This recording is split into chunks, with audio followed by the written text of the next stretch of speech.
Hello everyone, आज का ये वीडियो उन सभी स्टूडेंट्स के लिए इंपॉर्टेंट होने वाला है जो 2024 में क्लास 10th मैट्रिक का एग्जाम देने वाले हैं, क्योंकि आज के वीडियो में हम लोग इसी को टारगेट करके कुछ इंपॉर्टेंट ऑब्जेक्टिव क्वेश्चन को लेकर के आए हैं जो आपके एग्जाम में बार बार रिपीट होता है। आज की वीडियो में हम लोग 40 ऑब्जेक्टिव को करेंगे, तो वीडियो को पूरा जरूर देखिएगा, कंसिस्टेंसी के साथ में देखिएगा, एक एक ऑब्जेक्टिव आपको याद होता हुआ चलेगा। ठीक है, तो चलिए वीडियो को शुरू करते हैं। पहला क्वेश्चन है आपका, निम्नलिखित में कौन उद्योग कृषि पर आधारित नहीं है? तो कौन सा उद्योग कृषि पर डिपेंड नहीं करता है भैया? तो चीनी के लिए गन्ना चाहिए, जूट के लिए तो जूट चाहिए, कपास चाहिए, असूस्ती वस्त्र के लिए भी चाहिए भैया, ये भी कृषि पर आधारित है। तो सीमेंट उद्योग जो है कृषि आधारित उद्योग नहीं है, तो ऑप्शन नंबर बी इसका राइट आंसर हो जाएगा। विश्व व्यापार संगठन की स्थापना कब हुई थी? तो विश्व व्यापार संगठन की स्थापना 1995 में हुई थी। अगर डेट पूछ देना कब हुआ था तो आराम से लिखेंगे 1 जनवरी 1995 को हुआ था। कब हुआ था? 1 जनवरी 1995 ईस्वी में WTO की स्थापना हुई थी। लिच्छवी गणतंत्र भारत के किस राज्य में अवस्थित है भैया? तो लिच्छवी गणतंत्र बिहार में है। ऑप्शन नंबर इसका ए राइट आंसर हो जाएगा। अगला क्वेश्चन है, पीतल बनाया जाता है। अब पीतल क्या चीज़ से बनाया जाता है? तो भैया पीतल खाली तांबा से नहीं बनाया जाता है, खाली जस्ता से भी नहीं बनता है, और इसमें टीन का कोई जरूरी नहीं है। तो इसमें दो चीज़ चाहिए, तांबा चाहिए और जस्ता चाहिए। ऑप्शन नंबर इसका सी राइट आंसर हो जाएगा। चलिए अगला क्वेश्चन है, भारत में अत्यंत विनाशकारी भूकंप आया था। भारत में सबसे ज़्यादा विनाशकारी भूकंप कब आया था? तो भारत में सबसे ज़्यादा विनाशकारी भूकंप आया था 1934 में। यदि इसका भी डेट पूछ ले तो 15 जनवरी को आया था। कब आया था? 15 जनवरी 1934 में आया था। 1977 की लोकसभा के चुनाव में किस दल को स्पष्ट बहुमत मिला था? कौन दल को ज़्यादा बहुमत मिला था? तो भारतीय जनता पार्टी को स्पष्ट बहुमत मिला था। ऑप्शन नंबर इसका ए राइट आंसर हो जाएगा। कार्ल मार्क्स का जन्म कहाँ हुआ था बाबू? तो पूछने वाला बात है, आराम से पूरा इतिहास बता देंगे। कार्ल मार्क्स का जन्म 5 मई 1818 को जर्मनी का राइन प्रांत का ट्रियर नगर में हुआ था। ग्राम कचहरी का प्रधान कौन होता है? सरपंच होता है। ऑप्शन नंबर बी इसका राइट आंसर हो जाएगा। जवाहर रोजगार योजना कब लागू हुई थी? तो 1989 में हुई थी। कब बोलेंगे? 1989 में लागू हुआ था। नरेगा के अंतर्गत ग्रामीण मजदूरों को साल में कम से कम कितने दिनों तक काम देने की व्यवस्था है? भैया 100 दिनों तक है। कै दिन तक? 100 दिन तक, मतलब 100 दिन तक फिक्स रोजगार उसको मिलना ही मिलना है नरेगा के अंतर्गत ग्रामीण मजदूर को। ठीक है, तो याद रखेंगे। चलिए अगला क्वेश्चन है, 16वीं लोकसभा में महिला सदस्यों की संख्या कितनी थी? तो भैया 16वीं लोकसभा में 61 को था। Option number A right answer हो जाएगा। इनमें कौन सा सबसे लंबा राष्ट्रीय राजमार्ग है? तो भैया देखिए, अभी सबसे लंबा जो है NH 44 है। कितना? NH 44। लेकिन ई चारों ऑप्शन के हिसाब से देखा जाए तो NH 7 सबसे लंबा है। ठीक है, लेकिन ओरिजिनल सबसे लंबा NH 44 है। मानव पूंजी के प्रमुख घटक कौन है? भैया ज्ञान भी होना चाहिए, कौशल भी होना चाहिए और अनुभव भी होना चाहिए, तीनों। तो ऑप्शन नंबर इसका डी बिल्कुल राइट आंसर हो जाएगा। चलिए अगला क्वेश्चन है, सर्वाधिक वर्षा होती है कहाँ होती है? भैया मासिनराम में होती है। मासिनराम कहाँ में है? मेघालय में। कहाँ पर है? मेघालय में। मेघालय के मासिनराम में सबसे ज़्यादा वर्षा होती है। नोबेल पुरस्कार से सम्मानित बांग्लादेशी अर्थशास्त्री कौन थे?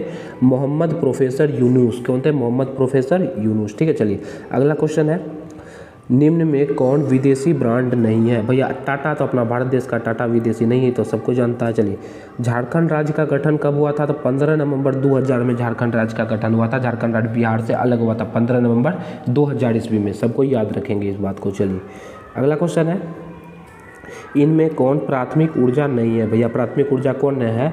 तो प्राकृतिक गैस तो भैया प्रकृति से प्राप्त होता है, तो प्राथमिक ऊर्जा। पेट्रोलियम भी डायरेक्ट प्राप्त होता है भी। लेकिन बिजली क्या है बाबू? बिजली हम लोग बनाते हैं। जैसे अब हवा चल रहा है उसमें पवन चक्की लगा के बिजली बना लेंगे। ठीक है, अब नदी बह रहा है उसमें टरबाइन घुमा करके वहाँ से बिजली बन सकता है। तो बिजली जो है बनाया जाता है। ठीक है, लेकिन कोयला तो भैया प्रकृति में मिलता है। तो ऑप्शन नंबर इसका सी बिल्कुल राइट आंसर हो जाएगा। दाल किस पौष्टिक अंश का स्रोत है?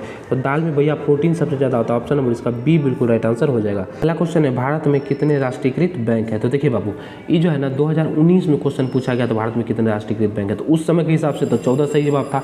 लेकिन यदि अभी के हिसाब से देखा जाए 2023 में कितना है, तो 2023 में 2 घट गया, 12 हो गया। ठीक है, तो अभी यदि आपसे एग्जाम में पूछ देता है कि कई गो राष्ट्रीयकृत बैंक है, तो कितना मारेंगे? 12 मारेंगे। ऑप्शन नंबर इसका अभी फिलहाल में तो ये सही जवाब हो जाएगा, लेकिन उस समय जब 12 जहाँ दिया होगा वहाँ मार देंगे। नेपानगर प्रसिद्ध है।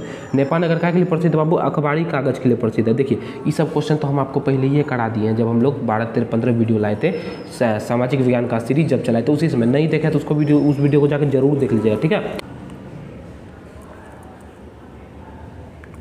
अगला क्वेश्चन है, हिंदुस्तान रिव्यू का प्रकाशन किसने किया था? तो भैया ये किया था सच्चिदानंद सिन्हा ने। किसने किया था? सच्चिदानंद सिन्हा ने। ऑप्शन नंबर इसका डी बिल्कुल राइट आंसर हो जाएगा। सेफ्टी लैंप का आविष्कार भैया ये तो पूछने वाला था, हम्फ्री डे भी किया था। ऑप्शन नंबर सी इसका राइट आंसर हो जाएगा। अंतर्राष्ट्रीय श्रमिक संगठन की स्थापना 1919 ईस्वी में हुई थी। ऑप्शन नंबर इसका बी सही जवाब हो जाएगा। मंदार हिल किस जिला में बाबू? मंदार हिल कौन सा जिला में है? तो मंदार हिल बांका जिला में है। ऑप्शन नंबर इसका सी राइट आंसर हो जाएगा। भारतीय जनता पार्टी का चुनाव चिन्ह क्या है? तो ये पूछने वाला बात है, कमल का फूल है। भारतीय जनता पार्टी बीजेपी का चुनाव चिन्ह क्या है? कमल का फूल है। चलिए अगला क्वेश्चन है, 16वीं लोकसभा चुनाव कब हुआ था? तो 16वीं लोकसभा चुनाव कब हुआ था बाबू? 2014 में हुआ था। इसका option number C right answer हो जाएगा। पटना का गोलघर किस उद्देश्य से बनाया गया था? ताकि उसमें अस्त्र शस्त्र रख सके? नहीं। पूजा करने के लिए? नहीं। सैनिक रखने के लिए? नहीं भैया, उसमें अनाज को सुरक्षित रखने के लिए बनाया गया था, भंडारित करने के लिए बनाया गया था। भारतीय राष्ट्रीय कांग्रेस की स्थापना 1885 में हुई थी। ए.ओ. ह्यूम किया था। कौन किया था? ए.ओ. ह्यूम किया था 1885 में। इनमें कौन प्राकृतिक आपदा नहीं है? कौन प्राकृतिक आपदा नहीं है, मतलब कौन भगवान आपदा उसको नहीं भेजा? जैसे देखिए आतंकवाद आदमी की वजह से होता है, तो यही प्राकृतिक आपदा नहीं है। बाकी सुनामी भी है, बाढ़ भी है और भूकंप भी है। यंग यूरोप का स्थापना या संस्थापक कौन था? तो भैया मेजनी थे। ऑप्शन नंबर इसका ए राइट आंसर हो जाएगा। अगला क्वेश्चन है, भारत में योजना आयोग का गठन कब किया गया था? तो भारत में योजना आयोग का गठन 15 मार्च 1950 में हुआ था। ऑप्शन नंबर इसका ए बिल्कुल राइट आंसर हो जाएगा। गांधी जी ने साबरमती आश्रम की स्थापना किस वर्ष की थी? तो भैया देखिए 1915 में आए वहाँ से दक्षिण अफ्रीका से भारत, इसी समय साबरमती आश्रम का स्थापना कर दिए थे। ब्रह्म समाज के संस्थापक कौन थे? इस ब्रह्म समाज का स्थापना किसने किया था? राजा राममोहन राय ने किया था। ऑप्शन नंबर इसका ए राइट आंसर हो जाएगा। चलिए अगला क्वेश्चन है, लोकतंत्र जनता का, जनता के लिए, जनता के द्वारा किया गया शासन है, यह किसका कथन है भाई? तो यह बोला गया अब्राहम लिंकन द्वारा। ऑप्शन नंबर इसका सी राइट आंसर हो जाएगा। भारत का सबसे बड़ा बंदरगाह कौन है? तो भैया मुंबई का बंदरगाह है। ऑप्शन नंबर ए इसका सही जवाब हो जाएगा। यूरोप का मरीज किसको बोला जाता है? तो यूरोप का मरीज तुर्की को बोला जाता है। भारत सरकार ने सूचना अधिकार अधिनियम कब पारित किया था? सूचना का अधिकार अधिनियम कब पारित हुआ था बाबू? 2005 में हुआ था। ऑप्शन नंबर इसका बी राइट आंसर हो जाएगा। कागज़ का आविष्कार किस देश में हुआ था? कागज़ का आविष्कार चीन में हुआ था। रुपया का भी शुरुआत चीन से ही हुआ था, तो इसका ए राइट आंसर हो जाएगा। आज का लास्ट क्वेश्चन है, काली मिट्टी उपयुक्त है किसके लिए? तो भैया कौ से काली, कौ से कपास, कपास के लिए उपयुक्त है। कपास का खेती खूब बढ़िया होता है काली मिट्टी में। तो ऑप्शन नंबर इसका ए बिल्कुल राइट आंसर हो जाएगा। तो देखिए कितना कम समय में हम लोग 40 क्वेश्चन को कर लिए। ठीक है, एक बार और वीडियो देख लीजिएगा तो आपका रिवाइज हो जाएगा, पूरी तरह से आपका क्वेश्चन आपको याद हो जाएगा। और प्रीवियस ईयर क्वेश्चन है, ऐसा ही हम लोग बहुत सारा क्वेश्चन लेकर के आएंगे जो आपके एग्जाम के लिए बहुत ही महत्वपूर्ण है। तो हमारे चैनल को सब्सक्राइब कर लेंगे। अगर आपको वीडियो अच्छा लगा हो तो वीडियो को लाइक भी कर देंगे।